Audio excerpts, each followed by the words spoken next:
to the Middlesex Community College Visiting Writer Series featuring alumni writers.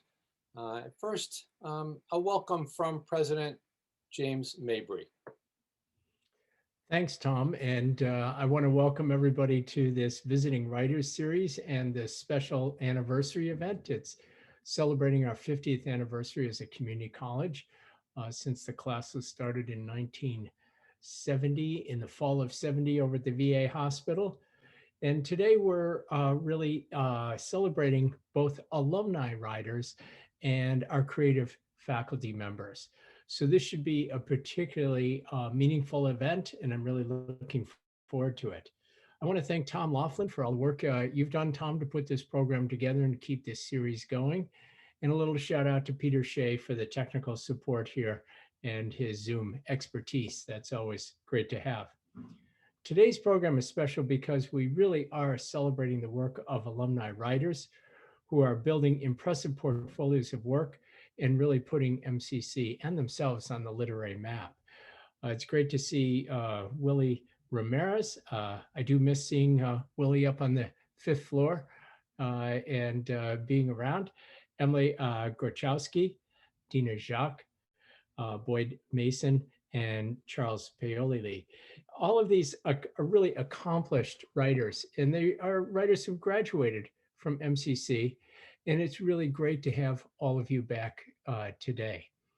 While I miss seeing some of you in person, it is how we gather today in our Zoom tiles and get to see everybody. This talented group of graduates will also be joined by an incredible group of creative writing faculty members and who really are in their own right accomplished writers. And that's quite an impressive feat on top of the great professors and mentors that they are for the college. Today we have Joe Nardoni, another inhabitant of the 5th floor of the Cowan building who I miss seeing every once in a while. Jonathan Bennett, the new Dr. John. Sorry about that, John. And Katie Durant and Tom Laughlin here today. So this will be a great midday event. I'm looking forward to listening intently. So thanks for spending some time with us today, and I'll turn it back over to Tom. To the Middlesex Community College Visiting Writer Series featuring alumni writers. First, a welcome from President James Mabry. Thanks, Tom. And I want to welcome everybody to this Visiting Writers Series and this special anniversary event. It's celebrating our 50th anniversary as a community college since the class was started in 1970, in the fall of 70 over at the VA hospital. And today we're really celebrating both alumni writers and our creative faculty members. So this should be a particularly meaningful event, and I'm really looking forward to it. I want to thank Tom Laughlin for all the work you've done, Tom, to put this program together and keep this series going. And a little shout out to Peter Shea for the technical support here and his Zoom expertise. That's always great to have. Today's program is special because we really are celebrating the work of alumni writers who are building impressive portfolios of work and really putting MCC and themselves on the literary map. It's great to see Willie Ramirez. I do miss seeing Willie up on the 5th floor and being around. Emily Gorchowski, Dina Jacques, Boyd Mason, and Charles Paoli. All of these are really accomplished writers, and they are writers who graduated from MCC, and it's really great to have all of you back today. While I miss seeing some of you in person, it is how we gather today in our Zoom tiles and get to see everybody. This talented group of graduates will also be joined by an incredible group of creative writing faculty members and who really are in their own right accomplished writers. And that's quite an impressive feat on top of the great professors and mentors that they are for the college. Today we have Joe Nardoni, another inhabitant of the 5th floor of the Cowan building who I miss seeing every once in a while. Jonathan Bennett, the new Dr. John. Sorry about that, John. And Katie Durant and Tom Laughlin here today. So this will be a great midday event. I'm looking forward to listening intently. So thanks for spending some time with us today, and I'll turn it back over to Tom. Great. Thank you, President Mabry. I'm Tom Laughlin. I teach in the creative writing program here at Middlesex, as President Mabry mentioned. Again, welcome to our Visiting Writer series featuring MCC alumni writers. As he mentioned, it's the 50th anniversary, so we're excited to be joined by these writers to help us celebrate. We have 6 writers, STAR Creative Writing Program alums, who have generously agreed to come back and virtually be with us. Today we'll hear poetry from Emily Grichowski, Dina Jacques, Donna Shahar Meyer, and Willie Ramirez, and we'll hear fiction from Boyd Mason and Charles Perlili. This reading is jointly sponsored by the Creative Writing Program and the Office of Student Engagement and the other creative writing faculty members. And I also want to thank Steve Rossi and Shannon Carroll of the Office of Student Engagement, Dean of Liberal Arts Matthew Olson. Thank you also to Chair of English Jill Keller, Director of Marketing Communications Beth Noel and her staff helping us to market the 50th Anniversary Planning Committee, Provost Phil Sisson, Peter Shea, who is helping me from the Professional Development Office. And again, as this is our final Visiting Writer Series event this year and President Mabry is retiring, we want to say a special thank you to President Mabry for your enthusiastic support for this Visiting Writer Series since it began in 2016 and for all our creative writing program readings and events. First, some housekeeping notes. This event is being recorded. Virtual readings are a bit different than live readings on campus, but we're pleased that this allows our alumni writers to be here, and we hope that this environment is allowing more students, faculty, alumni, community members to join us here who may not have been able to join us if this was an in-person reading on campus in a typical semester. This is a bit different than in-person readings for our readers also.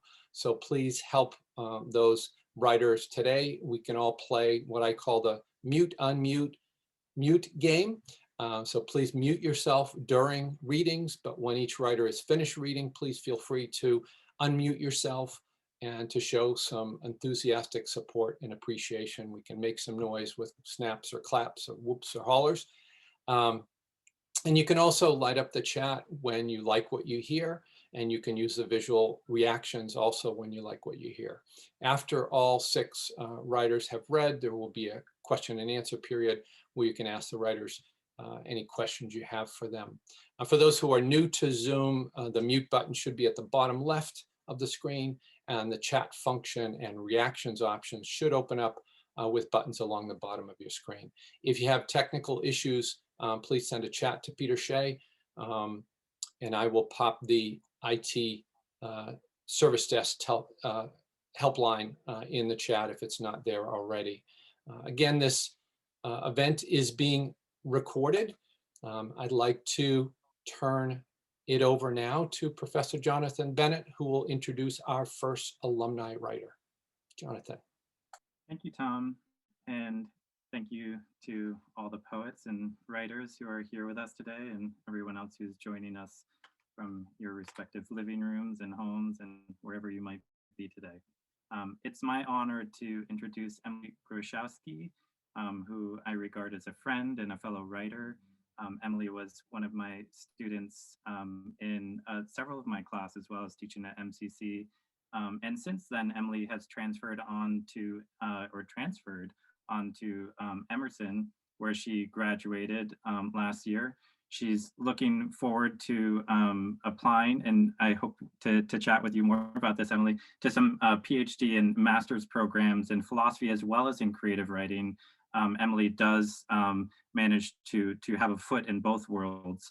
and we can find evidence of this in her work as well, which we're looking forward to. Just a few things in terms of publishing credentials. Emily has published here with us at Dead River Review at Middlesex. She also has published and been a participant in La Guagua in 2019. She has gained some attention from Filip Nikolayev, who is a fellow poet from Boston, and her work has been featured in the 14 International Younger Poets series that Filip has been curating. And there's also a forthcoming edition of the 14 International Younger Poets that Filip has edited, and that will be forthcoming this June of 2021. So I'll drop a link once Emily starts reading and we can locate that there. Emily is an incredible writer and a wonderful person to know. I'm very honored to be her friend and to be a fellow writer, to now be learning from her work and from her presence. So thank you so much for joining us today. Emily, I'll turn it over to you. Okay, well, hello everyone, and thank you so much for the introduction. I appreciate it. I also wanted to thank MCC for the invitation to read. So I will read 3 poems that I have. My first poem is called Genius Goes Dark. Genius Goes Dark is a phrase I had drawn out from a quote from a German poet, Clemens Brentano. The original quote is, "Sometimes this genius goes dark and drowns in the bitter well of the heart."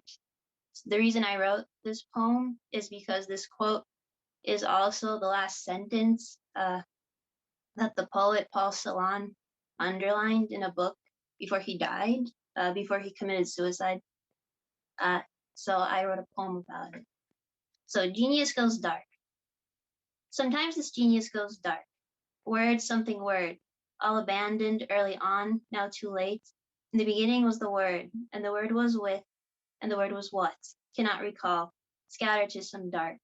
A fallen piece, fallen pieces, unable to reconstruct, how to retain, if only derivative, if only fragment of all dark. Dark is darkling, the sole assurance, terrible certainty, terribly goes, the mind goes, anything goes, genius goes dark. Sometimes entirely, often entirely, always entirely, remains what? Writes before you, some shadow spoken, some breath spoken, some poet spoken goes, again some poet goes dark, motionless on the ground, on the floor, on the bed of the Seine, motionless like the dead, like the page, murders itself with your sacred book, your sacred words empty, loud but empty, an empty gong in the dark. Breathly breath, empty gong, flutters the page, flutters deathly, nightly, wordly, poetly, the night butterflies so soon decay. Go along, empty gong, word to word, door to door, exit to exit, never an out, word calls out.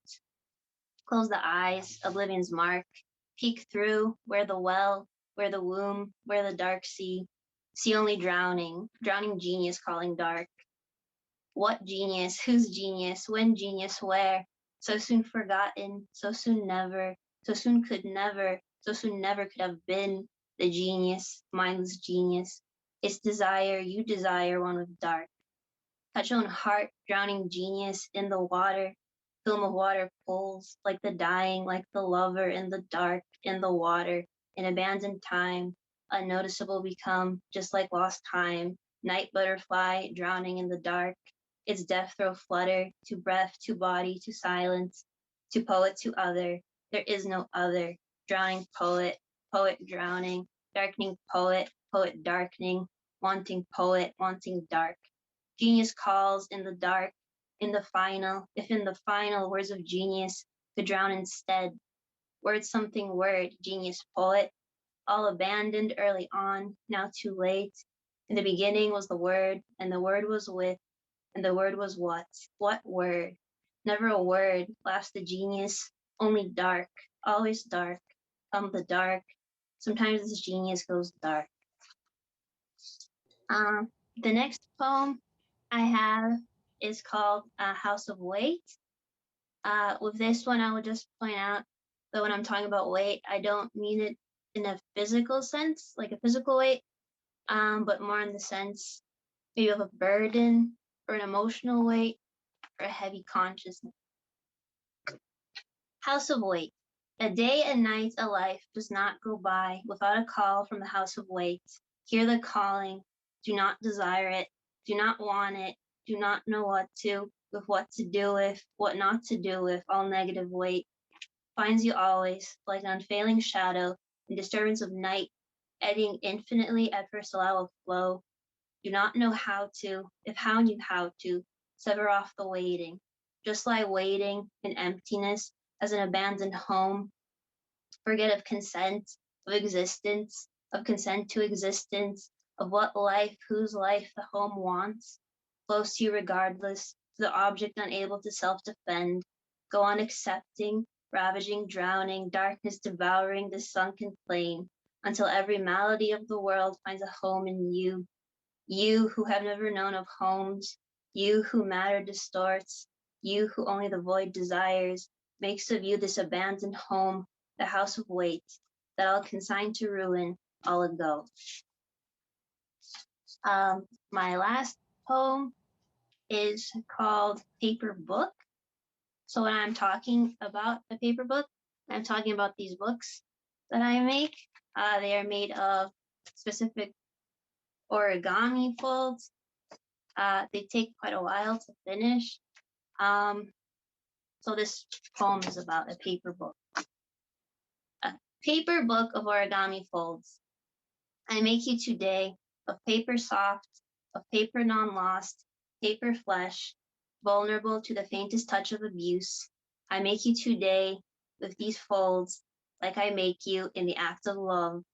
The page bodies compress into the other, in want of want, in want of distraction, in want of destruction, in want of anything to feel in place.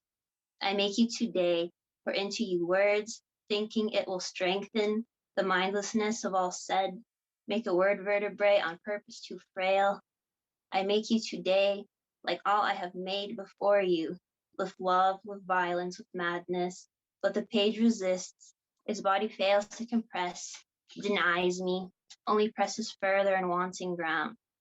I destroy you today, in want of being destroyed. I pull out your pages, smudge ink with tears, tear flesh from word, cloak the eyes against the threat of today. I murder your blind throwing words on this page, dead before enclosed. I unmake you today, my paper book of origami folds. Thank you.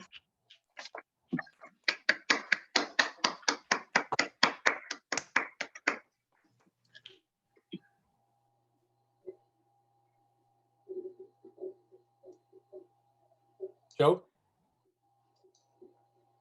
Okay, everyone. I hope you've read the little blurb about Dina Jacques. I just want to tell you a little story about her. I first met Dina through email.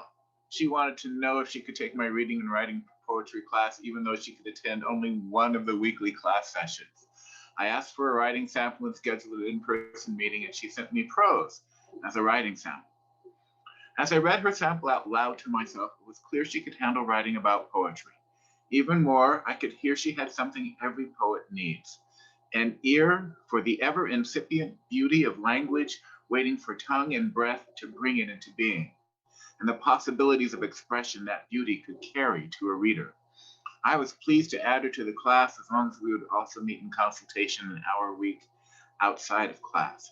As we worked together that semester, I soon learned that Dina had discovered her natural subject matter as a Black woman staking out her place in America, rising out of her Caribbean family roots and her exposure to the distinctly American art form of the tall tale in poems she wrote about her ancestors and John Henry, respectively. I remember telling her at our final conference at the end of the semester that she could do something with poetry if that was what she wanted. I can only tell you how wonderful it was to see what she had done with her talent and desire as I read her chapbook, to see how she had grown beyond the discussions she and I had had about her work while she wrote in community with the faculty and students at Salem State. I am truly looking forward to hearing what she has brought to share with us today. So please give it up for Dina Jacques.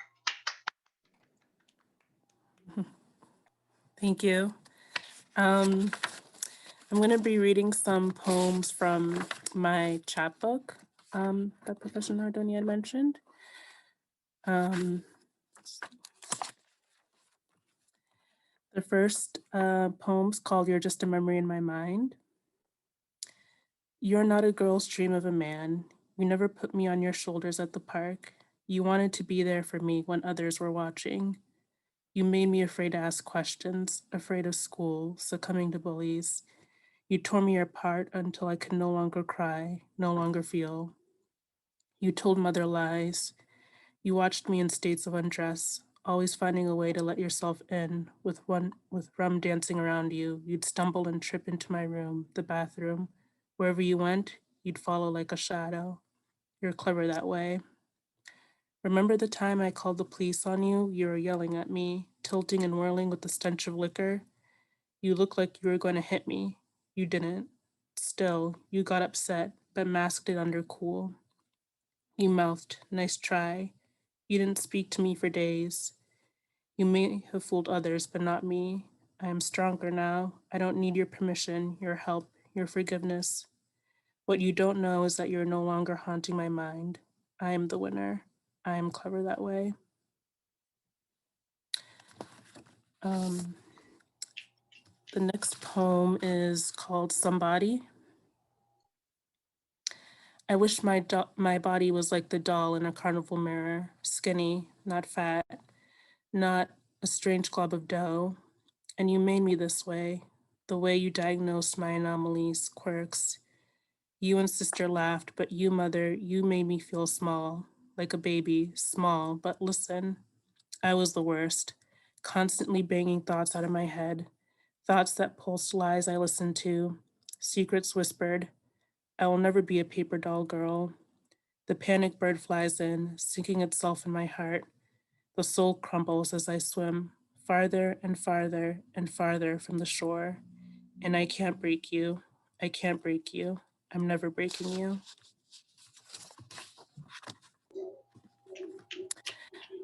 The next poem is called A Strange Fruit. It was kind of inspired by some Langston Hughes poems and the Billie Holiday song. Tinged with brown, polka-dotted fate root, a strange fruit indeed, from bitter green to tawny fleshy skin. Watch as its hands are suckled from the tree, a gallant scene. Will this fruit rot, be left behind for years to come? A crop that's tended for so long, but never drops. And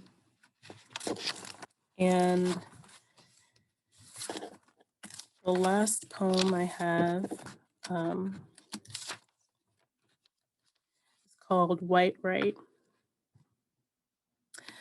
A girl looks in the mirror, an image she cannot shake. Baboon lips, Brillo pad head, emaciated body made shameful by leering and taunting. Tired of being taken apart, chains of expectations strike against her back, bleeding wounds gush while no one dares to move.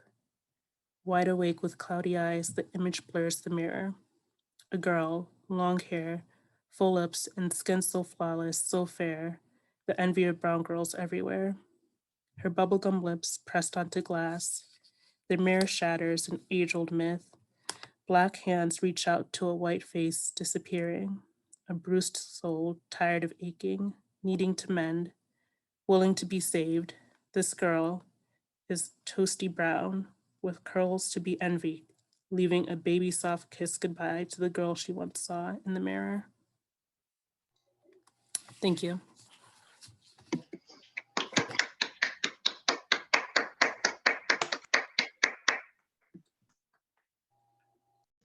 Thank you, Dina. Our next alumni writer is Boyd Mason, who graduated from Middlesex in 2019 with highest honors. Sorry, trying to get that fixed for us here. Okay, great. He graduated in 2019 with highest honors from Middlesex. His fiction has been published in Dead River Review, He later became an editor of Dead River Review and helped to produce the next issue. He's currently finishing his first novel, which is set in Maine. I had the pleasure of having Boyd in classes a few years ago, and students and I loved his short stories. I was speaking with him after class one day, and I was headed later to visit my mother, who lived in a senior living community at the time. And I asked Boyd for permission to share his story with my mother, who was a poet and a lover of literature. I ended up reading Boyd's story aloud to her, and she loved it and wanted more. Later that semester, Boyd gave me permission to read another of his stories submitted to the class that I read to my mother. Last April, when Boyd learned that my mother and aunt had both died of COVID, he wrote a beautiful allegorical story from me about two mother trees growing old together and watching their acorns become children growing nearby. It was beautiful and an amazing gift to me that I will always cherish. Here is Boyd Mason. Hi, Tom. Hey, hi, everybody. Thanks for having me again, and thanks for all the kind words, Tom. Been a big influence on me, and stuff like this has kept me in the game. And, you know, even though I have not quite finished my degree completely for my 4-year, I would not have finished this book without your encouragement. So as Tom said, I do kind of write a lot of nature-based, kind of whimsical stuff a lot of times, and the story definitely is going to tend to the darker side. And I like to think that that influence comes from, as Tom knows me, I'm a staunch Democrat, with the Wicked Witch being out of the White House. And so maybe that spurred me on to write something a little darker now. So, because I've been pretty happy the last 6 months here. So this, so submitted for your approval. This is called Snake Eyes by Boyd Mason. It was Friday night, July 9th, 1994 in Tucson. He had his usual booth at his favorite bar, Danny's Babakuvari Lounge. It was busier than he liked it. The hellacious heat had driven the locals to their watering holes for an escape. He'd been there for a couple of years now, himself a reluctant local. His time at the university had fallen apart for him. He quit and took a job delivering water for $8 an hour. He never planned on winding up in Tucson. He was a Minnesotan. But sometimes fate intervenes, especially if you don't fight it, and you end up where you don't want to be. This is exactly what happened to him, to Nat. He'd been Nat for as long as he could remember, and he loathed it. His parents couldn't have made him a more stately Nathan, a scholarly Nathaniel, or even a sporty Nate. No, he'd always been Nat. It was a weak name, he thought. And of course it led to teasing, the bug jokes, the Nat Man jokes, and that's why he left Minnesota. He was just sick of it. He was sick of it all. But somehow the name stuck. He became a frequent customer at Danny's Babakuvari Lounge. The beer was cold and the drinks strong. His favorite thing about the place, though, was there were so many downtrodden and degenerates it made him upper middle class, at least in his mind. He came almost every night. He liked to hang out in this booth where he could see the TV and be away from the jukebox. Sometimes he would read. He liked Kerouac, but the light was not great. He'd leave down, drunk and brooding most nights. Upset his good tip to the waitress had barely been acknowledged.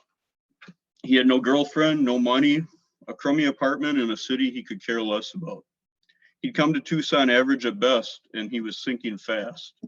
Each night he'd look in the mirror at his short, balding 23-year-old self and think that if he could just come up with something unique, something that someone had never done, something that was all his, maybe he could jumpstart his life. His mind then wandered to Cobain, who had offed himself just 3 months ago.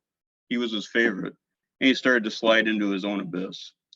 He looked up, and the waitress, as usual uninterested in him, took his empty Newcastle and set a fresh one down. She looked like Tanya Harding, which made him a little excited and a little disdainful. Harding was a snake, he thought. As he fondled the bottle of beer and brought it to his lips, everything came together. He had his big idea. Nat hated snakes. When he was 9, he had picked up a common garter snake by the tail and it had bit him. He repeated his witless act a year later, the result the same. But this time he had tracked the snake down as it tried to escape and beat it with a stick until it quit moving. But that fleeting thought of Tanya Harding's snakiness, that was what launched his mind into an orbital of genius. He remembered a conversation he'd had with a guy at work who hunted rattlesnakes. He had a license. He told Nat about Wrong Mountain in Saguaro National Park. There was an area of the foothills littered with them when the sun came out. Hundreds, he'd said. The next morning, hungover and cranky, yet tinged with exhilaration, Nat headed to the American Antique Mall down on Grant Street. He walked in and made his way through the multitude of unmanned stalls, brimming with musty old books, glassware, old porcelain dolls with hairline cracks and missing eyes. He searched for an hour and was about to give up when he spied it. It was a suit of armor. Nat looked at the price tag, $150. That was almost all he had to his name, but it would be worth it. The manager asked him if he was a collector, and Nat brushed him off. He had no time to talk to a junk dealer. He loaded the suit into his tercel and headed home. He tried it on and it fit. It was almost like divine intervention. Everything was falling into place so perfectly. Things never went this smooth for him. He'd been drinking and didn't notice that it was awful stiff and creaky. The next morning his alarm buzzed at 3:45, but he was already awake, giddy as he hauled the suit out and into the car. He maneuvered it into the passenger seat. He was sweating profusely. The weatherman had said last night it would be 100 by noon, then a monsoon was likely to follow as a cold front swept in. He was ahead of the game though at 4 a.m. He'd be to his spot by 7. He took 2 bottles of water from the freezer. They were frozen solid. He went back out to the tercel and began his journey to the very remote part of Saguaro National Park, the rugged foothills of Wrong Mountain. He passed Danny's Babacovari Lounge and could taste the ice-cold beer. The tercel didn't have air conditioning, and it was stifling already, even with the windows down. He thought maybe tonight he'd tell the waitress about his plan, how it went, how inventive he had been. Maybe that was his problem, he thought. He wasn't being aggressive enough. Maybe that's why they never gave him the time of day. Not 10 minutes from the park, the tercel overheated, sending a cloud of steam up from the rusty old hood. Nat got out, cursing and kicking the car. He opened the hood, the steam sprayed his face. He yelped and jumped back. He hated that dirty brown bastard. Now he had 2 choices, either turn back or pour his water, which had already been thawed, into the radiator reservoir. He made the decision to fill the reservoir. It was still so early, the visitor center was closed. He couldn't refill his bottles, but that was okay. This wouldn't take long. As the sun rose, he made his way through the deserted desert park, following the signpost pointing to Wrong Mountain. He parked, the first visitor of the day, and probably one of the few with the horrid temperature and pending storms. He heard the crackle of the weatherman before he shut off the car. It was already 99, headed for 110. Then the monsoons would come, but still hot. He strapped on his suit of armor, which of itself was actually quite the arduous process. It creaked and groaned more than he had noticed the night before. He put on the helm. The junk dealer had told him this was the proper name for the helmet belonging to the suit, and started off into the foothills. He creaked and groaned with each step, and it was hot. God, it was hot. The sweat poured down his face, soaking his t-shirt and sweatpants. He trudged on, searching for the sea of snakes he'd been promised. He flipped his visor up, providing a flow of blistering air. Then he saw them, the rattlesnakes. As soon as he took a step their way, the warnings of their rattles shook through the air. One of the diamondbacks raised up, a final warning. Nat kicked it away.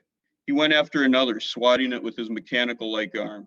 Some of them struck at his suit, their fangs clinking against the metal. The armor was kryptonite to the serpents. He kicked, swatted, and stomped until he couldn't take it anymore. Gleeful, but overheated, he took a moment to rest. He surveyed 6 dead rattlesnakes. The suit seemed to be getting even stiffer and creakier, though, as he sweated. He spied one more, a monster of a rattler, a short walk away. It was curled up, its rattle shaking violently. One more, he said, and he would head out to the cool confines of Danny's Babacovari Lounge, to roister in the bar, celebrating his great day. But in a few seconds' time, clouds, black as night, rolled over the mountains. The thunder echoed through the foothills. The predicted monsoon had arrived early. Nat was undeterred, and he beelined toward the serpent. The rain came down in a solid sheet, curbing his vision. He looked down. The snake was trying to escape. Nat gave a mighty kick, and as his armor made contact, it froze in place. And as the snake made its getaway, Nat tumbled to the ground. The old armor, already in questionable condition, had thoroughly rusted. He lay sprawled on the moist desert sand, unable to move. He tried to get up to no avail. He began screaming for help. There was nobody there. The monsoon passed and the sun reappeared, now unrelenting. Weather forecasts, especially in the desert, are to be taken with a grain of salt. His clothes were wet and the suit became a greenhouse as the sun beat upon it. Then as the water evaporated, it became a death trap.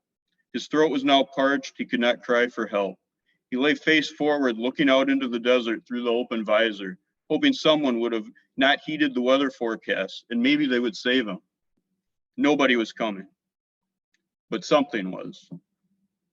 As the temperature outside increased with the sun and the temperature in the suit rose well over 120 degrees, the last rattlesnake he had attacked reappeared. It glided over to Nat, who teeter-tottered between life and death. The snake seemed to know the end was near and stared at him through the open visor. Nat could only muster a raspy gasp of pure terror. He closed his eyes, hoping the sidewinder would leave him, but it didn't.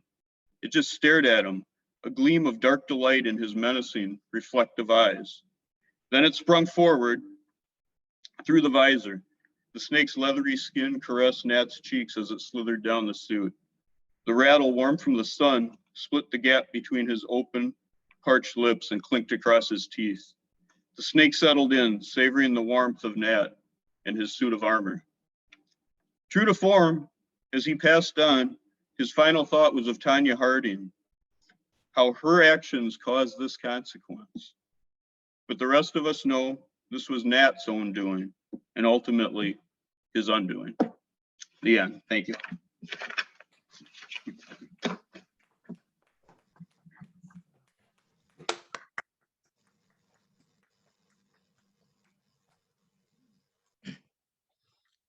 Okay, wonderful.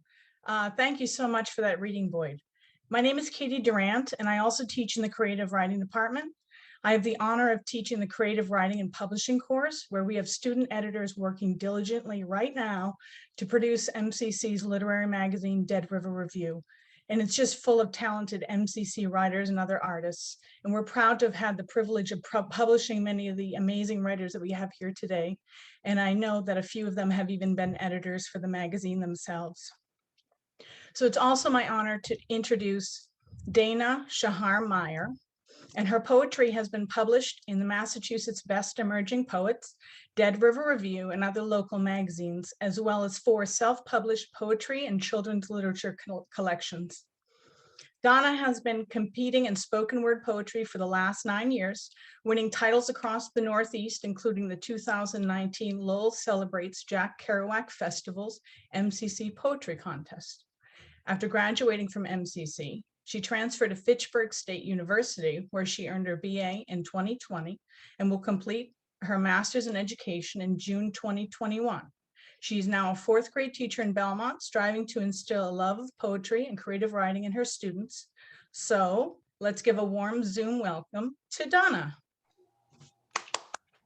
Hi, everyone. Thank you so much. It's really such a pleasure to be here. It's my favorite part about MCC is that community part of Middlesex Community College really stays with you forever. So it's nice to be back and see so many familiar faces and hear everyone's wonderful work today. So I have 3 poems to share. Let me actually stand so I can bring my poetry to life a little bit, if I may. I have 3 poems to share today. Sorry, you don't need to peek into my bedroom. I apologize. the joys of Zoom. I have 3 poems to share today. One is an ode to a daughter. One is an ode to a mother. And the final is an ode to my students. So without further ado, I will start with Dear Future Daughter. Dear future daughter, you are not recycled. You are not pieces of me and pieces of your father, refurbished, repurposed, remade. You are not an extension of me, nor my mini-me. You are beautiful, brilliant, and you. You are grand. You are great. You are yours. I simply lent you a room to grow, a cocoon in me to incubate the galaxy in you. You owe me naught, but grant me lots, for my purpose is you. I want loud fights with you, to give you a harbor in which to scream at the world, or at me, or at the world through deflection unto me, because yelling teaches you to say sorry, because sorry teaches you how to forgive, because my forgiveness doesn't need to be earned, because you are precious. I am yours, and that is family.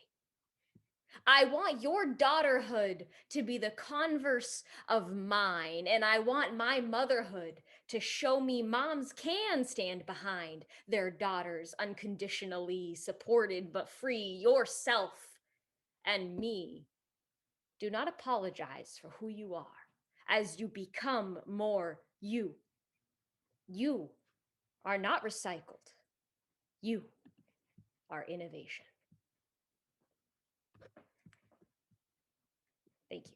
So now my second poem is a focus on a mother. This is actually sort of an ode to my mother-in-law, who's currently started showing early onset of Alzheimer's. And by the deterioration we saw in her mother, we expect it will get rather severe. And so I have recently started teaching her American Sign Language, which has sort of given her a different outlet to communicate. And so this is sort of a musing on that. It's called Lost and Found, and it does incorporate some ASL. She was 22 when her grandmother started to lose her words. She was 56 when her mother started needing tricks to remember her children's names. She was 61 when she just couldn't find the left shoe she wore last night. The right was in its place in the foyer, the left later discovered in the drawer of the refrigerator. Her mind, it seemed, was getting hazier, with her feeling even crazier with each theatrical performance she had to dispense just so she might make sense, just to retrieve a single word or a phrase interred in her hazy craze. I wish I could open a lost and found for her, a solid ground where she could be sure that that shadow on the pavement was a shadow, not a pit sent to swallow her up. Now she brushes her hair with her left hand, slams out songs on the baby grand, takes a trip to the promised land, does a puzzle to help her brain expand, read books that she still understands, and retell stories of her childhood, and retell stories of her childhood, and retell stories of her childhood. All not to give command to the dying synapses she swears she can hear fizzling out, the ones that take with them her neighbor's name, the rules of her favorite board game, perfume in an aura around her mother's frame, her granddaughter's nickname. She feels like a shell as neurologists tell her what she knows is coming, what she's lucid enough to understand, but human enough to hardly be able to stand for. All she has are her words as they take new form, as they learn to conform to her hands rather than her mouth. What was helpless is now choice. She may be losing her mind, but with ASL, she's finding her voice. And my final poem is a slightly different lens. So I'm a fourth grade teacher, and as everybody knows, this year is quite wild with remote learning and hybrid learning and concurrent learning and high flex and all of these new terms for how we are teaching and how they are supposed to be able to learn. So this is sort of a rumination on the limitations of this reality, which fortunately is no longer the case. My students have come fully in person and it feels like the biggest gift I've gotten all year. So this is sort of a jump back to when we were still in hybrid learning a few weeks ago. The title is The New Golden Rule, a Teacher's Rumination. The definition of insanity is doing the same thing over and over and expecting that everyone will suddenly get checked in. The definition of insanity can be seen in the inanity of the modern day reality of hybrid learning.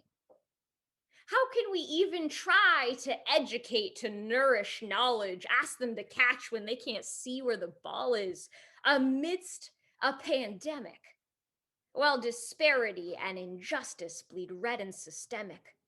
You've got to remember we're not even in the aftermath, we're in the during, our students enduring the wrath of an intangible villain who's already taken 500,000.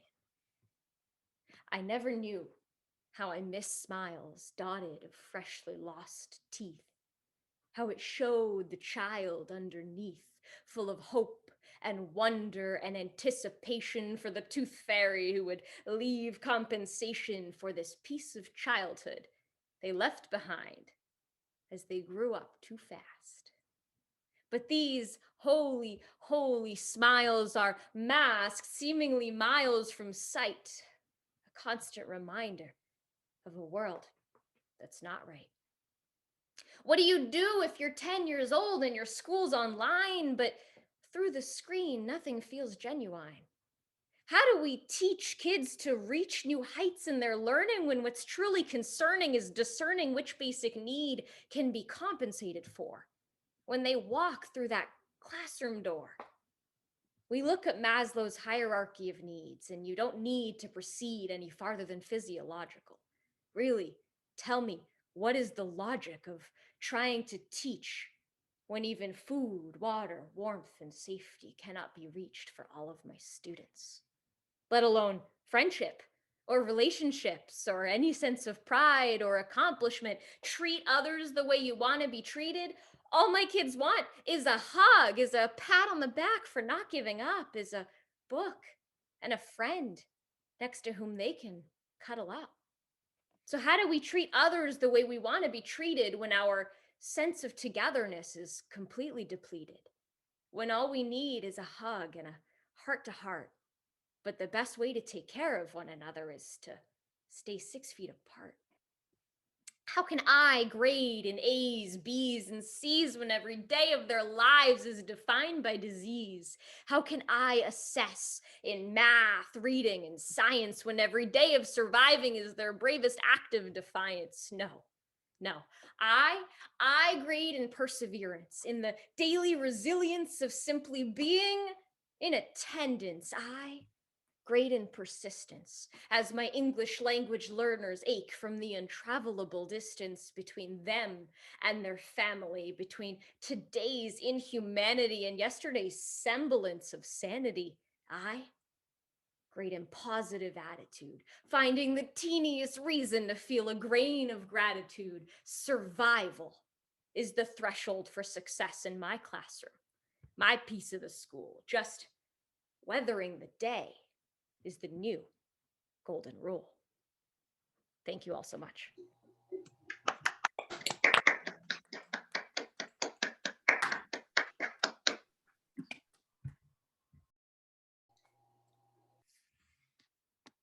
Thank you so much, Dana. And going to introduce Willie Ramirez, our final reader. Jonathan, we're jumping to, Joe's turn to introduce CJ. We can finish with Willie. Geez, my friend, kind of stepped over my delivery. Anyway, not a problem. So I'm going to tell you a story about CJ as I did about Dina. From the very first sentence of the first paper CJ wrote in my English Comp 1 class, I knew he was a writer.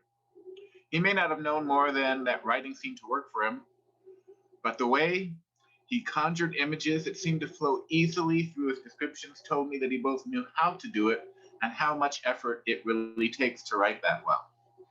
All that first semester with me, he was the one who first mastered each of the lessons I taught as he wrote his essays for the class.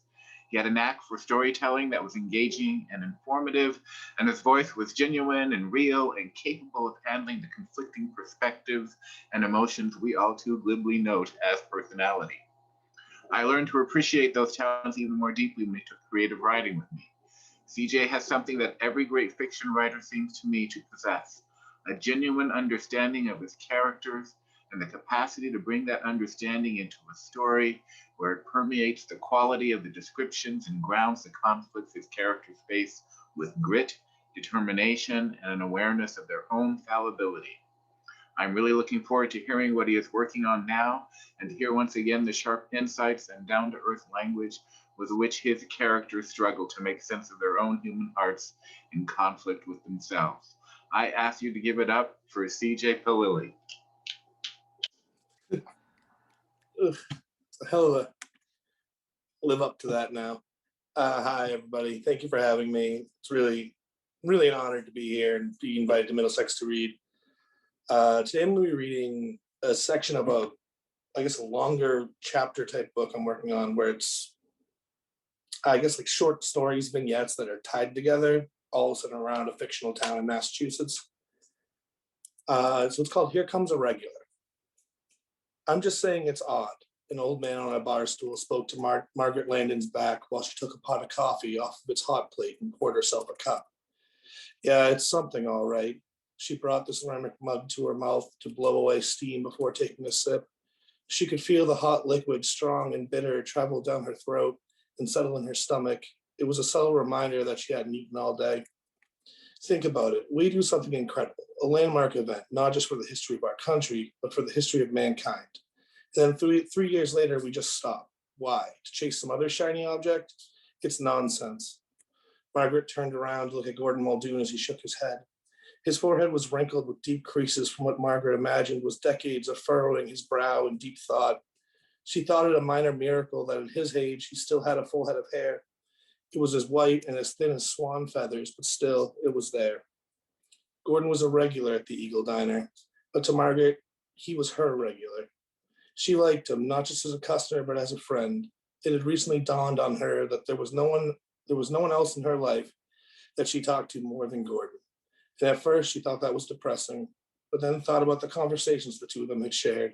They had never made small talk about the weather. The closest they'd ever come to that was talking casually about sports. But the topic began to feel somewhat pointless after Reggie Lewis died on the floor of the Boston Garden last July. That's the way my father went too. Gordon looked off and ended that conversation. Instead, the two would talk about history, art, or they would share life stories, laughing together at each other's mistakes. On occasion, Gordon would recite poetry in Latin from memory, and that stunned Margaret. She knew he was brilliant, a retired professor. She imagined him younger, with maybe some trace of color in that hair, wearing a tweed jacket in a lecture hall, one of those big echoing auditoriums kept locked away in ivy-covered buildings that only allowed those deemed worthy enough to hear the secrets of the world to enter. Besides, he was nothing like the other widowers that stared at her breasts while they ordered, or the dirty old men who considered it perfectly acceptable to try and grab her ass when she passed by with a tray full of orders above her head. Gordon was simple, a man true to his routine. He would arrive in the morning with 2 newspapers under his arm, sit at the same bar stool, order a half stack of pancakes, 2 pieces of toast, and black coffee.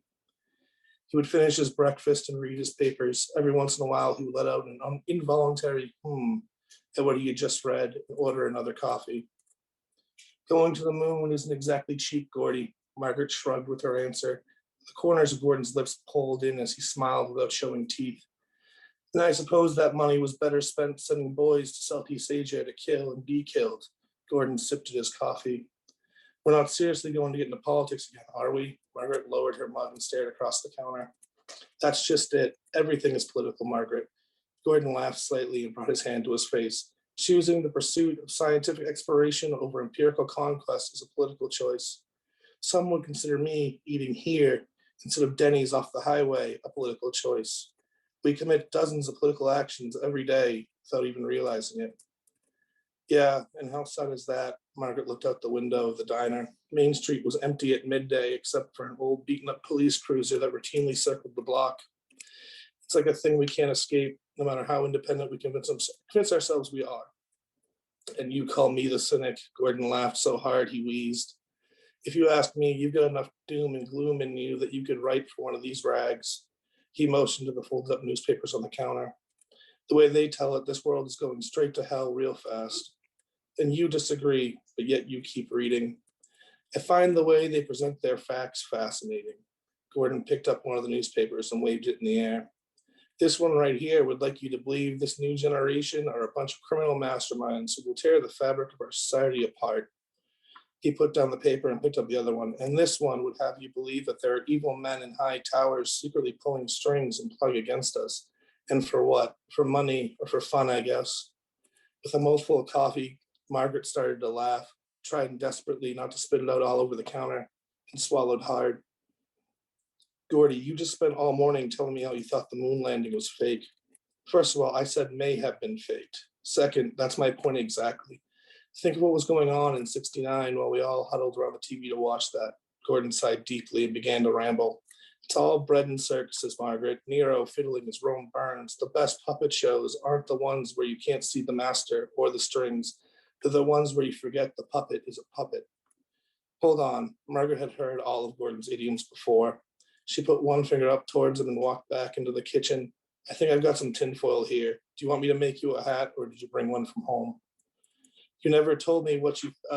You never told me why you think we stopped going to the moon. Gordon leaned forward off his stool and yelled. A week from that day, Gordon Muldoon would die, struck dead in his tracks by a heart attack as he made his way from the convenience store to the Eagle. The two newspapers under his arms unfurled into the street as he fell down, the pages scattering across Main Street. People rushed to his aid, but he was presumed dead almost instantly. He would not live to see his last name be plastered all over those very same newspapers he read when his grandson went missing, only to be found dead in a shallow ravine.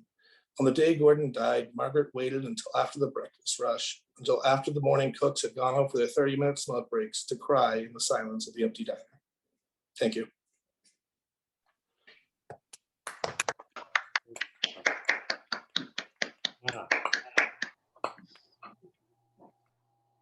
Try this again. Sorry about that. And thank you so much, CJ. What a great reading. So here to introduce Willie Ramirez. So Willie is, of course, a colleague and a collaborator with many things, but La Guagua, most of all. But I'm just going to read his bio just so you can hear some of his background. So Willie completed his MA at NYU in Spanish and Latin American literature and cultures. He completed a dual major BA in philosophy and religious studies and computer science with a theater minor at Pace University. And he holds an associate's degree from Middlesex Community College in computer science. He's a professor here at Middlesex, and he's the co-founder, as I mentioned, of La Guagua.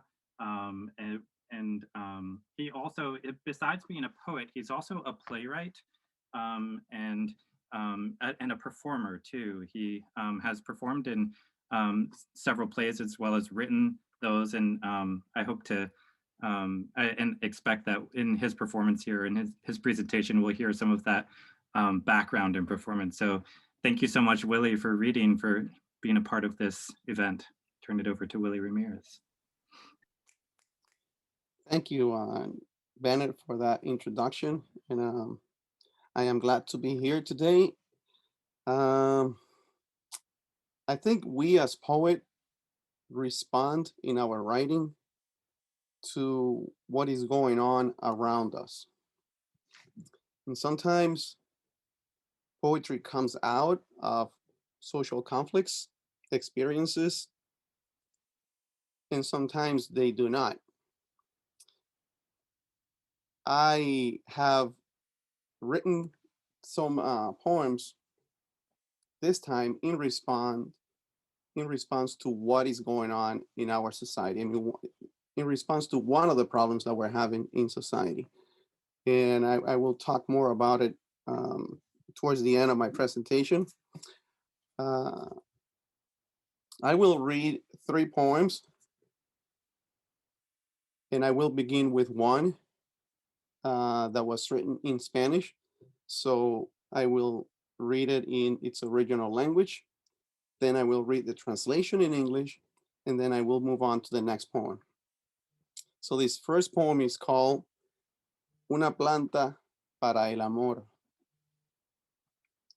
Una planta para el amor. Una planta para el momento en el que el agua se derrama. No para la vida perpetua de los dioses, no para el amor que alimentaron los duendes. Una planta para el amor sin moral, no para el tirano creador del bien y del mal, opresor de instintos, mitigador de impulsos. Una planta sin rendir el cuello a los libros civilizados por la espada, sin el credo de los diccionarios que mancharon las palabras, sin escalar las torres de los fieles que subieron con los ojos vendados, para el amor, para el momento del agua, una planta para el amor sin patria, libre de muros y castillos y fortalezas y armaduras, libre del diablo del engaño y del caballo infiel de los amores y del guerrero erguido de la traición, sin instituciones o imposiciones, sin príncipes o princesas, sin caballeros o doncellas, lejos del cuaderno de los falsos dioses, una planta para el amor de ventanas, sin puertas, sin cerrojos, sin llaves, sin candados, de pasos y experiencias, de caminos y riesgos, de laberintos y montañas, de saltos al abismo, una planta para el Dios de la carne y el espíritu, para la raíz y el instinto, para el vértigo y el ímpetu, para la embriaguez y el arrebato, para el instante y el delirio y la zozobra, una planta para la verdad más allá de los siglos y de los duendes, de hombres y mujeres de carne y hueso, la del momento en el que el agua se derrama, para gigantes, una planta. So that was the version in Spanish. Now I will continue with the translation of that same poem.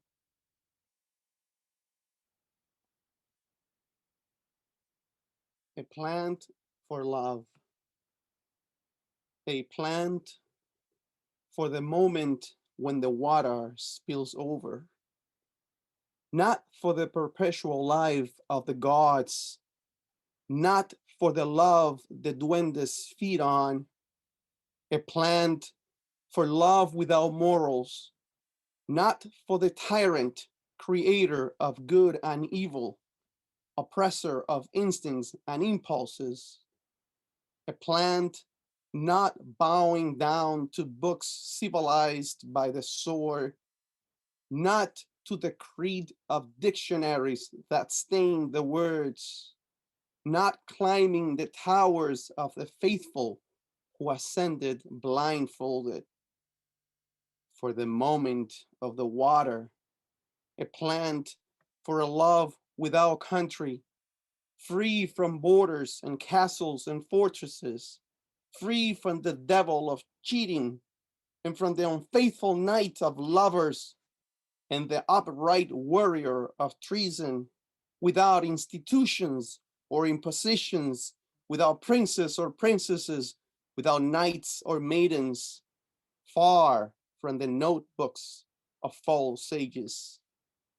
A plant for love of open windows, without doors or keys or padlocks or jams, made of steps and experiences, of journeys and risks, of labyrinths and mountains, of jumps into the abyss.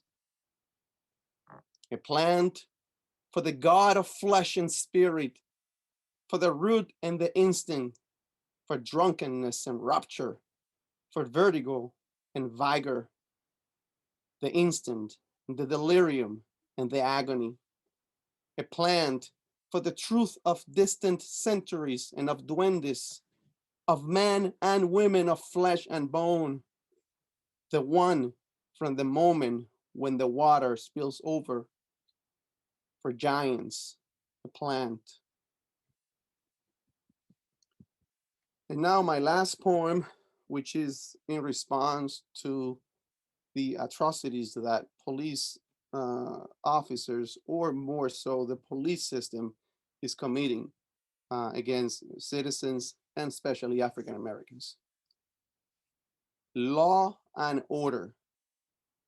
And I begin with a note that states the following. This text is dedicated to the extraordinary police system of the United States of America and all alike systems of power. You have been given an order, obey it, for bullet and power. You have been given an order, obey it, for gun and subjugation. You have been given an order, obey it, for control and authority. You have been given an order, obey it, despite the right of the people to be secure in their persons. You have been given an order for supremacy and oppression.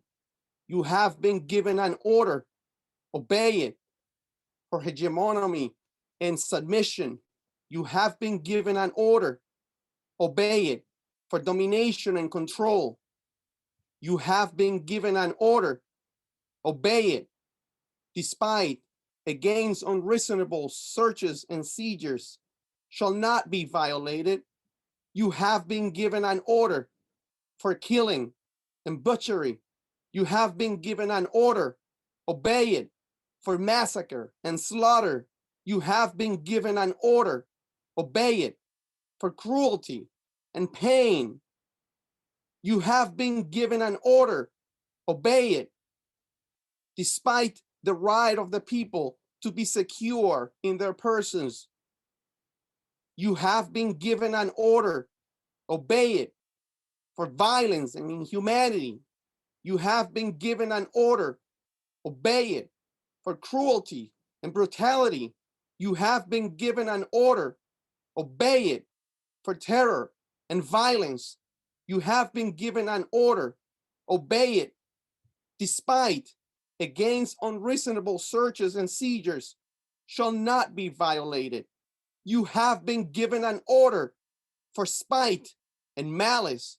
You have been given an order, obey it, for meanness and nastiness. You have been given an order, obey it, for apathy and indifference. You have been given an order, obey it, for irrelevance and boredom.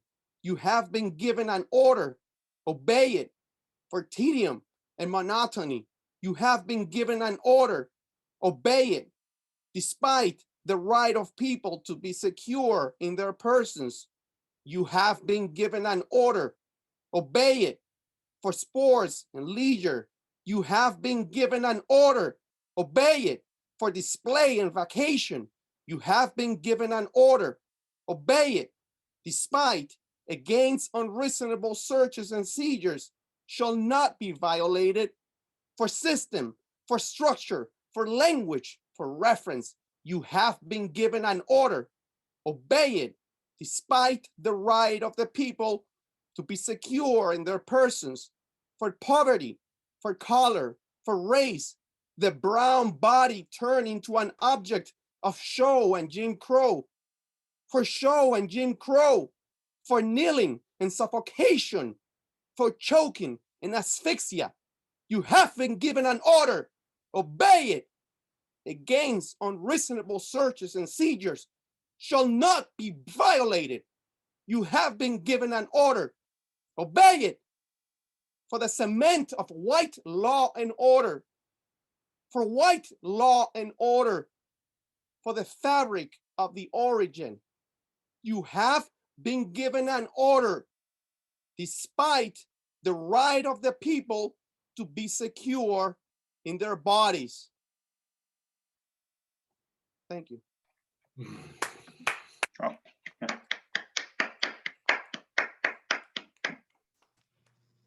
want to thank and acknowledge all the poets, all the fiction writers, and all of you, the body of the poem, the body of the text. Thank you for holding space, for being in your bodies and letting the poem resonate there like it would on an instrument. I want to open, and Tom, perhaps you have something to say. We now would like to open up for a period of questions for the writers. And yeah, so there's a couple ways in which you can ask those questions. The first is you can type it into the chat, and I'll keep the chat open, and I'm happy to read those. Another is that you can just state in the chat that you'd like to ask a question, and I'll call on you and ask if you would unmute and ask your question. So at this point, if anyone has questions that they would like to ask, or perhaps comments as well, we open the floor for those. I'll open up the chat and see if there's anyone that would like to ask or comment. And if not, I'm happy to begin the discussion with some questions for everyone here. And I think just in the resonance of that poem, I just want to acknowledge that certainly this is a very important political moment, and it's also at times of such charge. We have historically seen the artists, painters, poets, writers respond. And I do believe that it is the role, or one of the many roles of the artist, the writer, etc., to respond. So I just want to appreciate what you call up, Willie. Certainly we are in a very charged political moment, so just make space for us to let that poem dwell with us for a little bit as we begin to come up with our questions. So I don't see any questions in the chat yet, but if anyone has any, please indicate those in the chat, or feel free to unmute if and mention that you have a question. I'd like to go back and I think since we have both fiction writers and poets, some of the questions we have will pertain to everyone, and some of them may be specific to one genre or the other. So Evelyn, thank you so much for raising your hand, and please feel free to unmute and ask your question. Of course. I wanted to ask Dana, what inspired you to write about the poem about the daughter? I'm really interested in that one. Thank you for asking us. So I'm Dana. Thank you for your question, Evelyn. I had a very contentious relationship with my mother growing up. She has a lot of mental impairments, and so it was a rather abusive upbringing. However, my personality is one that I feel nurturing is incredibly of high priority to me. One of the reasons I became a teacher is to nurture the future generation. And my biggest dream in the entire world is to become a mother. I don't think it's so much in spite of my childhood, but it is driven by the soundness that is sort of internal of what I would love to make that relationship be, what I know that it can be, what I see my students have with their mothers. And even the relationship between a teacher and a student has its own unique perspective of nurturing. So thank you for your question. I think that's ultimately what it is. It's sort of my painting of my future dream. Well, thank you. It's a beautiful poem.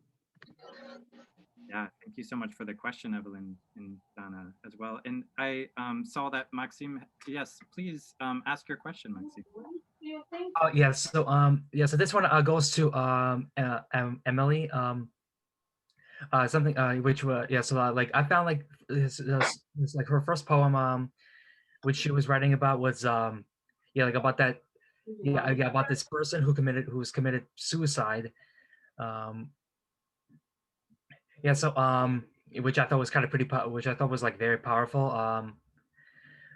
So I was wondering like what was what was her like purpose, excuse me, for bringing up this poem. So what inspired her to do this? So that was the Paul Celan poem, right? That It one? was the first one that you did.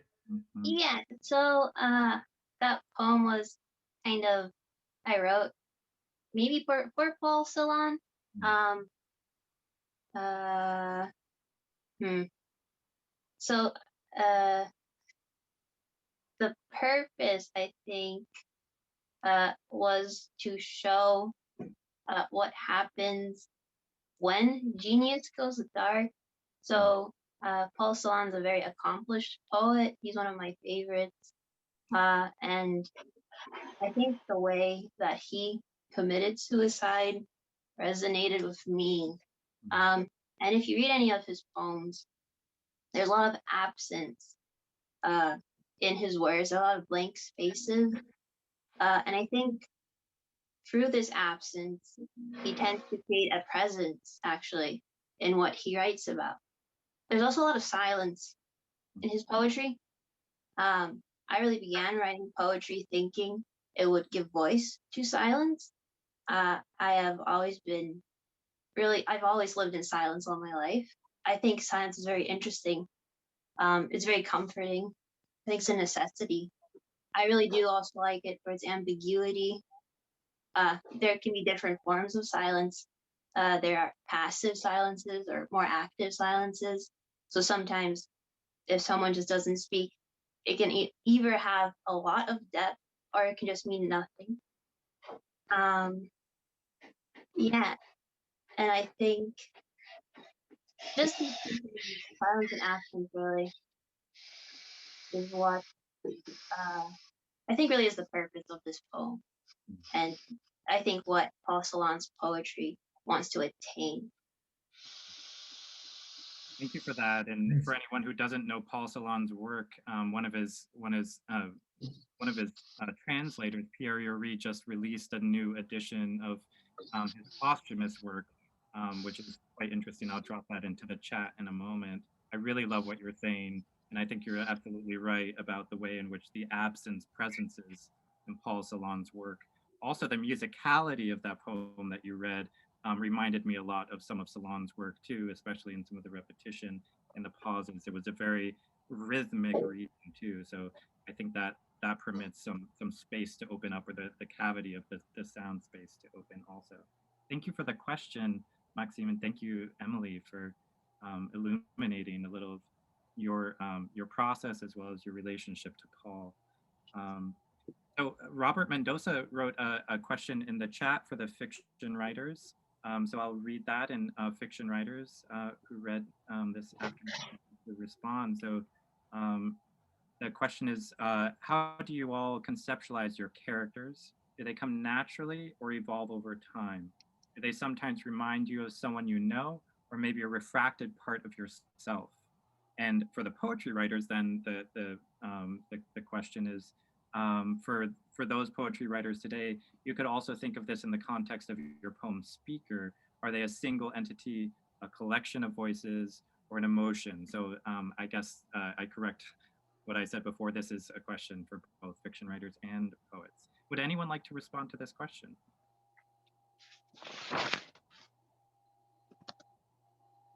Yeah, I think characters in fiction, at least the way it works for me, I've always tended to focus on stories that are very grounded in reality. And I guess the easy answer to all of those questions is yes, but I think you really gotta sit with this person that you're kind of creating and understand them.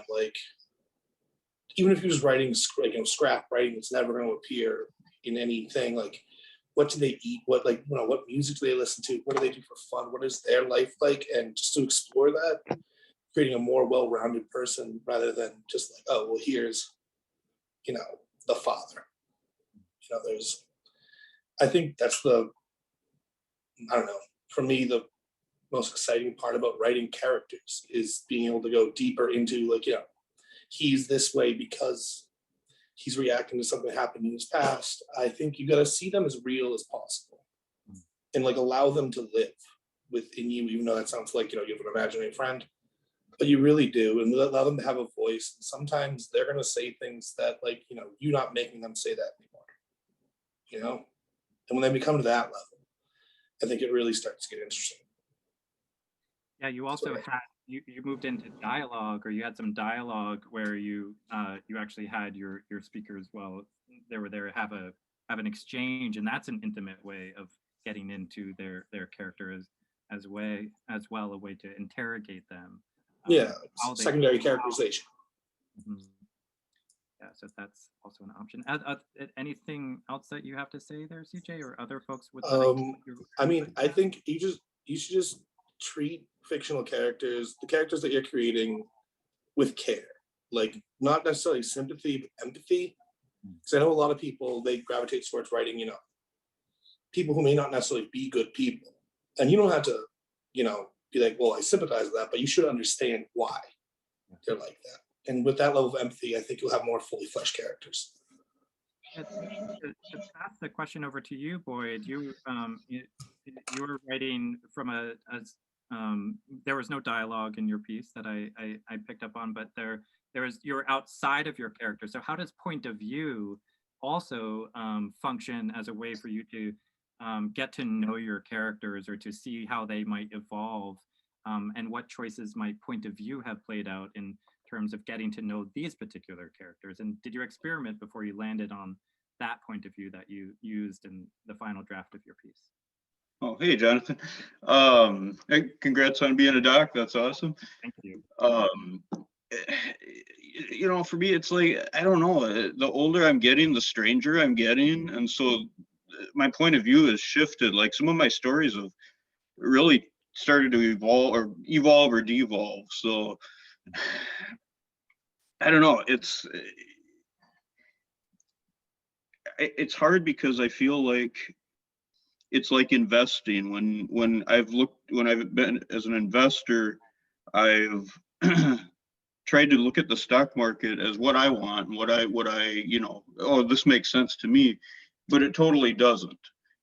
Like, the stuff goes up that I have no reason why it goes up. So same with writing, like, the stuff like this story made sense to me, and it may be completely baffling for somebody else that it would even be a story. So I think I need to work on being maybe making my point of view, writing from a point of view that more people can relate to, rather than kind of boxing myself into some of this oddball stuff sometimes. I'm not sure if that answers what you're. He was asking about how characters evolve, and so your character Nat, who's not Nathaniel, right? Right. We could reframe the question and ask: is this the first time you've written Nat, or has Nat emerged before? And also, how did he come in? How did you figure out? I mean, I found the voice of the narrator to be particularly strong in your piece, and Nat is almost merged together with that narrator's voice. So I guess I wonder, as that narrator, have you heard something like that narrator emerge before, or is he very much just come together as a pair with Nat, and has Nat appeared in the other pieces? Really, the Nat was, so really I was the narrator, and Nat was a guy I went to high school with named Nat Carlson, who was this tall actually a really tall gangly guy, and but actually a really super nice guy. And he worked for me. I managed a Domino's Pizza for a while, and he ended up working for me in our hometown for a bit, and we were friends all through school. And but he always had a little trouble with the name Nat, because people did make fun of it, and that's just kind of how that evolved. There's never been anything else appearance wise or anything. Yeah, just a little like as Robert had asked, the characters didn't really evolve, but it reminded me of somebody, and it just popped in my head, and the story popped in my head, few years ago. Well, that's sort of how they emerge, right? I imagine, Rob, that's part of what you're asking. Where do these characters come from, and how do you get to know them, and how do you follow them as you're writing them, and stay true to whatever it is that they demand of you as the writer? So I felt like, again, as you narrated that piece, it felt like you're very much in submission to this character that you're writing. It felt like a really close relationship there.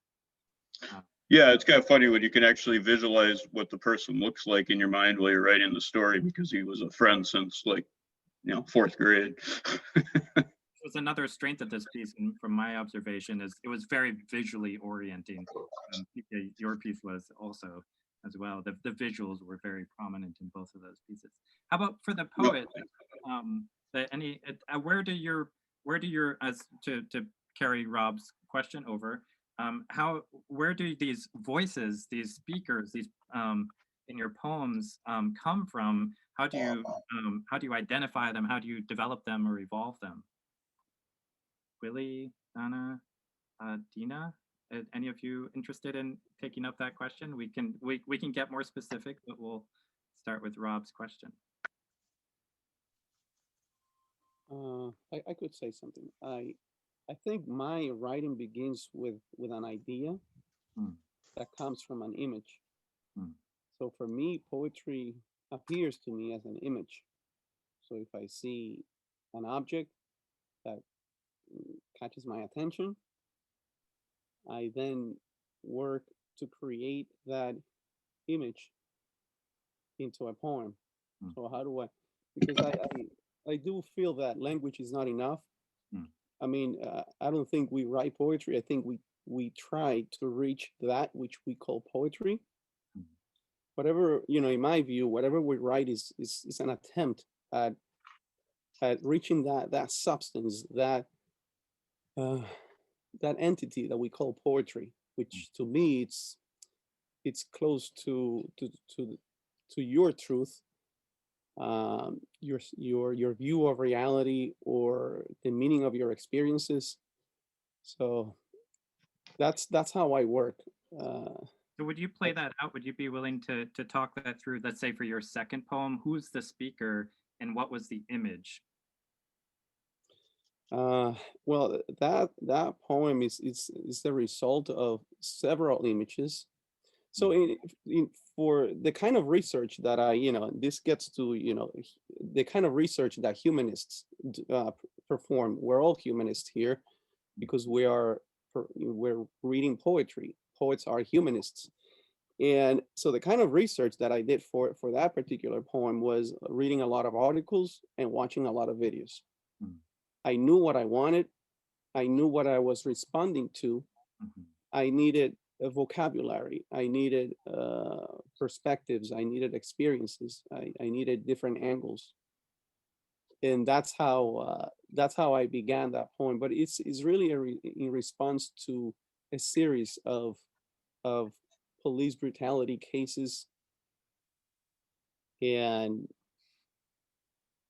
the images are there. We all know the images. The last one, I mean, there are so many. We could say George Floyd was the last one, but no, we just the last one came a few days ago, and I'm sure we're going to get more in the upcoming days and weeks, unfortunately. But it's a response to a series of events, and those present to me as images. And my job then as a poet, in my process, is to turn those images into words, in an attempt to try to communicate an idea. Because again, to me, poetry, strong. I think an image is way stronger than anything a word could say, or that language could say. Images are for me way stronger. So in trying to make poetry, I try to translate those images, and I know I will probably always fail, but I'm trying. I also noticed in terms of that poem in particular that while the images are important, it seems like voice is very important. In that refrain, you have been given an order, obey it. So it's very prominent and stitches the whole poem together. The repetition of that and the imperative, but it's a very commanding, it's a threatening imperative there. So how did you arrive at that line in terms of stitching that poem together? I from some of the talks we've had, I know you've been considering writing this poem for a while, and now it emerged recently. And Was that what stitched it together, or how did you arrive at that? Yes, sometimes all you need to write a poem is one line. Hmm. And that one line will give you access to the rest of the poem. One line. So I needed one line. So that's the line that I needed. And once I had that line, I knew that all I needed was to continue making progress and extending ideas. The voice here is the person who is in control. Yeah. Right. And if I have to interpret my own poem, that is a police officer in power telling you to obey orders, regardless of whether or not they make sense, regardless of whether or not you understand what they're saying. So yes, in this poem, the dominant voice, it's that of the one who is giving the command. And then the voice of it's strange because the voice of the subjugated one comes through, but only through the voice of the dominant character. Yeah. And in a sarcastic way. Or the absurdity, right? There's a moment of absurdity when you're talking Yeah, about. it's really, yes, it's really absurd that the main persona of this poem is the one who is committing the abuses. Yeah. But that same voice is also replicating the agonies of the person who is being subdued into submission. If I could turn it back over to you, Emily, for a second, I've been trying to think about some of your some of how you write and whether the image is important to what you do, and if not the image, what is maybe primary for you as a writer? And I know sometimes you have identified, though perhaps this is as an experimental writer, and experimental writing often eschews the image. What's if the image is important in terms of what Willie's saying, what would you say is primary for you? I think that what is most important to me is language when I write, and the frail aspects of language, or the distortion of language, the appropriation of it. I think the way that I use language and the way I deform it is important. The demand to write something is important. I think I write often of things that are difficult, uncomfortable, maybe forbidden. I think to show what resists showing, maybe to disclose through language what never could have been disclosed. So I really never have any doubts about what I write. The matter that I speak about, the concept, the only uncertainties I usually have is what language I use to show it so I don't misrepresent it. And I really only want to write about things that do challenge me, that confront me. Because I think only then it's worthwhile to write. Thanks. Dina, I was noticing in your poem a kind of intimacy between the speaker and the addressee. And I was wondering if you would speak a little bit about when you're composing, is there like what becomes the basis from which a poem emerges? Back to Rob's question for you, it sounded like there was a real intimacy between the speaker and the addressee, and the you was used in that second poem. I believe it was the second poem several times, but would you be willing to speak a little bit about how the speaker addressee relation works in some of those poems or other works that you've written? Well, for me, those poems were, they were letters, I feel like, to, like my parents, which I feel like I would maybe not be able to ever give to them, but I still wanted to let them know, I guess, or maybe it's just like kind of figure out like what I need to know more about about my parents and just trying to figure out, I guess, how to heal from whatever those past events were. I think for most of my writing, it's pretty much based off of events that have happened to me or that I'm interested in learning more about, and kind of writing has been in which when I write, I feel like I get answers, and it's like I'm parsing all these things together that are in my mind that I don't know what to do with, and I'm putting them somewhere, and I'm able to grab answers, I guess, that maybe make sense to me, and maybe they would make sense to other people. I don't know, but that's how I kind of go about it.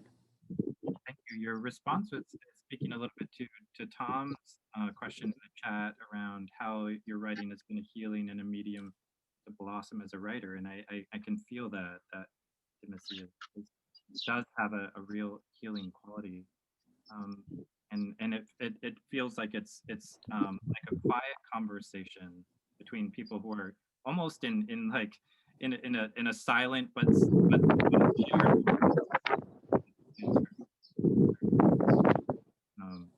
I was also wondering, and help me to pronounce your name correctly. It's Dana, you said, not Dana. Did I hear that correctly? Dana. It's a Hebrew name. Dana. Dana. Thank you so much. I was wondering what the relationship, like, I'm not sure if you identify as a performance poet, but within performance poetry, there are certain forms that seem to suit the medium well. And I was wondering how, I guess in terms of your writing process, whether you find that you begin in writing or you begin in performance, or does it begin from an oral place and then you jot that down, or do you find that there's a kind of orality and you're scoring that poem? And also, how does the performance form your poems on the page? That's a great question. Thank you. So it's interesting because my answer to that sort of addresses the other ideas that have come up, sort of how voice emerges. And the biggest thing I found about myself as a poet is how much I've changed over time. I think as a teenager, I wrote for the sound of how it came out. I liked alliteration. I liked rhyme. I was very strict with my structure. I wrote for feelings. I just wanted to get things out, let them sit on the page. It didn't matter if it hurt. I didn't focus on my audience. I think as I got older and sort of ventured into spoken word, the thing that drove my poetry, we've been speaking about an image or language, that driving force. For me, it's purpose. So it's, for whom am I writing and what is my goal? And I think in that way, the voice does drive it. I always start on the page. It's not that it's coming to me in my head and I'm ready to start performing. I start on the page, and I never know what the end performance will sound like. But I think the biggest way in which I've grown through my poetry is, I'm sure many artists here can relate, that great writing comes out of great pain. But I think my biggest goal for myself has been to find the light in the dark. So when I write, I always need some sort of ending that has a purpose, whether for my audience or for myself, to draw that light out. So even with, an abused daughter, you have that light of what the future can hold or how she can be her own person. Students who are going through this tough time, but at the end, they're honored for just weathering the day. And so I think this idea is, as I'm writing it, I am letting the feelings drive it. I'm hearing the rhythm on the page, but almost like how I had to stand up to perform, the poem brings itself to life. And so when I perform it, every single time I perform, it actually comes out different. So no matter how much I rehearse, it's the emotions I dredge up that day and how much they drive it. And often my throat will catch in the middle of a poem because I'll forget how raw that was. And then as it's coming up, the performance really determines itself. So it's a collaborative process between the page and the spoken word.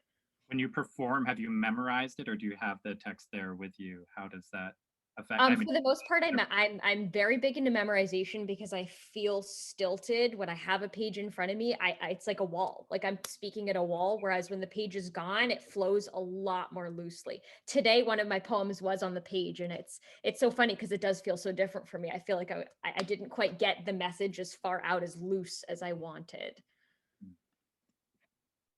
thank you so much for that. And other questions for writers to write. I think everyone in this room that I can see here is a writer, has some background. Any other questions for each other? I noticed that I'm still interested in carrying on some of these discussions around the relationship between what's, like you were saying about your poetry, that seems like there's a kind of occasionality to it. I was going to ask her, do you identify as an occasional poet? But it's just those poems that you read seem to be particular to persons or for persons, and to be that it was like a conversation. There was a real conversation going back and forth. But we could think about with Willie's poetry, that second poem in particular, there's a larger conversation that's happening with political events. And then with the fiction, I think we're dealing with something different. We're dealing with what is the relationship between life, and CJ, I kind of heard this come up in some of the dialogue that you had there of your characters, a kind of relationship to life and sort of politics at play. We can see that also, the relationship between life and fiction also.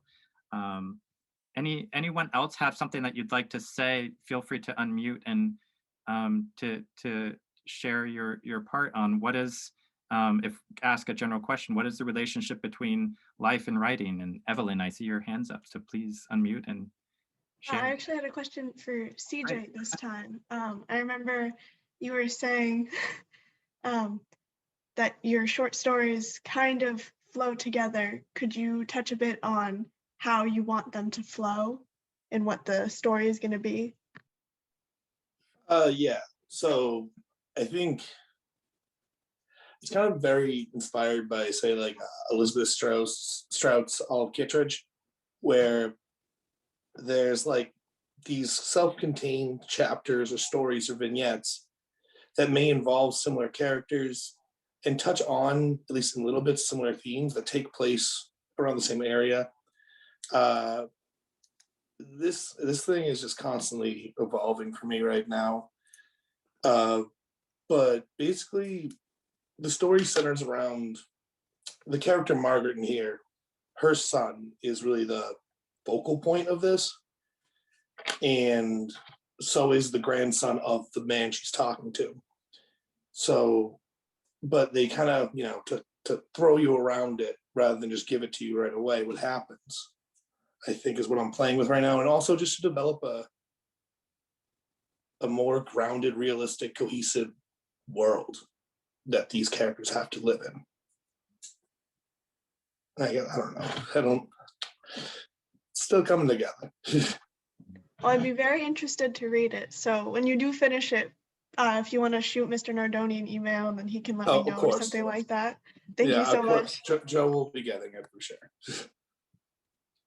And Boyd had this question in the chat, just asking about this question about whether great writers are born or whether they can become great. And so open the question to everyone. I don't know, Rob, if you want to jump in too, or if anyone else wants to.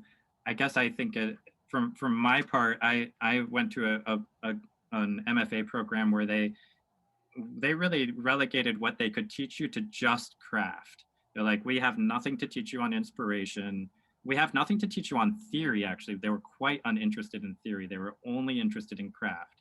What is this? What are the tools? What are the strategies that you can make use of as a writer? That's all they wanted to work with. And in a sense, that's kind of, in the creative writing almost doesn't belong in the academy. And some people would say it doesn't belong at all. But one place that it can have, I think, and maybe it can have more places than this, is a sort of praxis, like the craft of writing. I think we can learn forms. We can actually also dedicate ourselves to the study of writing. And that in itself, I think, a lot of people go to an MFA program just in order to actually dedicate themselves to that practice. But there's much that cannot be taught. And I think we have to acknowledge that, that we all come to writing with sort of our life experiences and whatever training we have, whatever gifting we have, whatever potential for greatness maybe. And what we can together sort of do is cultivate that, those gifts and also really refine what can be learned, which I think is just really the craft side of writing. Perhaps sometimes, we can also really share inspiration, right? Like Willie was talking about duendes in his poem. There are some things on inspiration that we can sometimes give back and forth. It's just sort of the community of writers. There's something that's really important to in that part too. A bunch of you here I know, and we share work and we talk about work, and there's something really important about that. I know for me, so I think that's something that perhaps we can't reach greatness without that, but I don't know, Boyd. Also, Stephen King's quite an isolated person and quite a great writer. So maybe that's not necessary. I think it's just different things are necessary for probably all of us in order to develop as writers. My 2 cents. I don't know if anyone, yeah, Joe wants to take that on. Yeah, that is truly a great question. And I find it an even more intriguing question from being an instructor in creative writing, because I know that I have been blessed to have amazing students, some of who are here today, who came to me with that aspect of genius that I would define as vision. And they had their vision. They were already set. They knew what they wanted to do. And so I think, whereas I'm not quite so craft oriented as Jonathan's program was, because my program at Oregon wasn't exactly the same way, but we did focus on craft. And what I learned about craft was that craft means nothing unless you take it into your heart. And it will never get into your heart unless you practice it. And that the value of the practice is exactly all you need to keep you from being afraid of what it is you're going to write. And I think Emily, based upon what she said today, is so good at that she no longer even fears what she's going to write. She's just going to write it, which I think is remarkable and wonderful. And I think part of what I may say without embarrassing her too much, her genius that I noticed from the moment I first started working with her. I actually think you can learn to become a better and better and better writer. And I'm going to tell you this, Stephen King wasn't great when he first started, but he got better and better. And if you read his novels through from the first one all the way to now, you can exactly see how much he's grown. You can actually see how much whatever genius and inspiration he brought to his stuff, it got developed through his craft, through his attention to detail, through his amazing ability to create characters. All of that happened through practice. And so I actually think that, and in fact, other writers have demonstrated a back and forthness between their writing. Graham Greene, he wrote 2 different kinds of novels, he always said. He wrote his entertainment and he wrote his serious novels. And he always went back and forth between the two. And so I think inspiration is there, but inspiration does come out of your own personal circumstances and where you come from in life. I'm someone who never listens to himself. And because I never listen to myself, I make tons of mistakes along the way. And I first thought I was going to be a fiction writer because I love telling stories, but I didn't understand that my first love of writing was about the words themselves, and that I thought in images all the time, whether or not I would write them down. And so I took some wrong turns with my writing career. I absolutely did. I started writing the wrong kind of stuff before I realized that I was supposed to be a poet. And even if I like to tell stories from my poems, I'm a poet, and I'm not really a story writer because I don't have the freaking patience. So, yeah, I think you can learn to be great. I think you can become great by the doing. I think your greatness as a writer is really dependent upon how well you can use your craft to focus on your inspiration, whatever that is. Yeah. Thank you. It's kind of that know thyself is also important. good. I think Yeah, also to thank add you. one- Thank you. To add one more thing is, and this I think is especially true in really experimental writing, is you got to read. You have to read, apprentice under the people who are doing the things that you want to be doing. Read closely. They're the ones Good that point. figure out what they're doing and then try and figure out how to do those same things in your own work. I think that's really important. And I think the more you're sort of far afield from what is done traditionally, you especially need to do that. We have time. CJ, I saw you unmuted. Do you want to, did you? Yeah, I was gonna say, like, I mean, to not just like harp on what's already been said. Maybe I'm just like a optimistic person, but I find that like really defeatist to be like, well, you just don't have it. Like that's a very antiquated idea. And I think that even not just like Stephen King, but looking through, you know, writers past, like Faulkner has a rejection letter that is just so scathing, where it's like, don't ever submit again. And he became William Faulkner. Like, it is practice.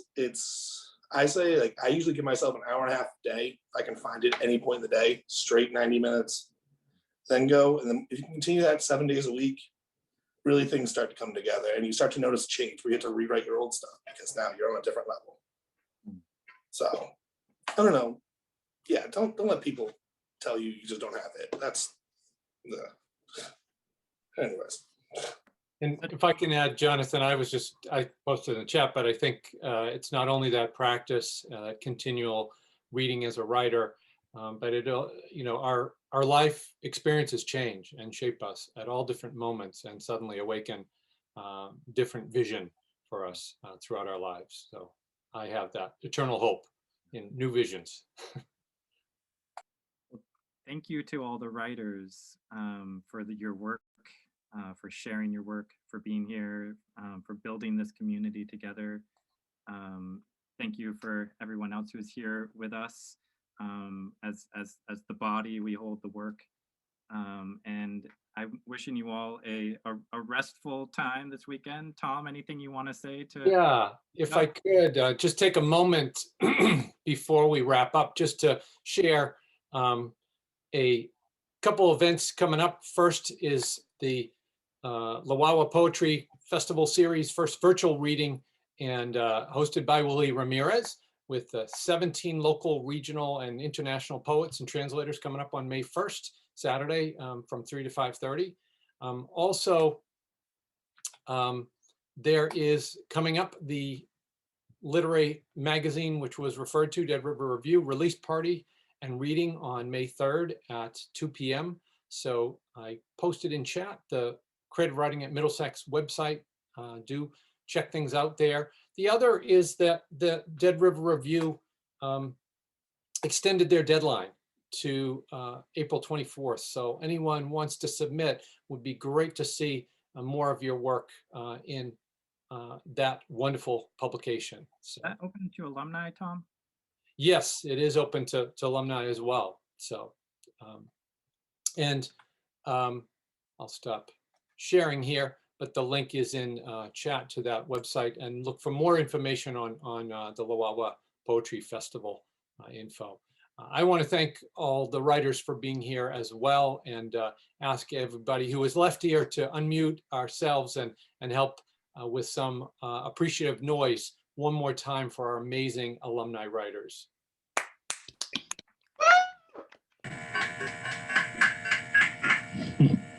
Great work. Thank you all for being here. Feel free to stick around and chat, ask the writers more questions. I'm sure they'd love to hear from you.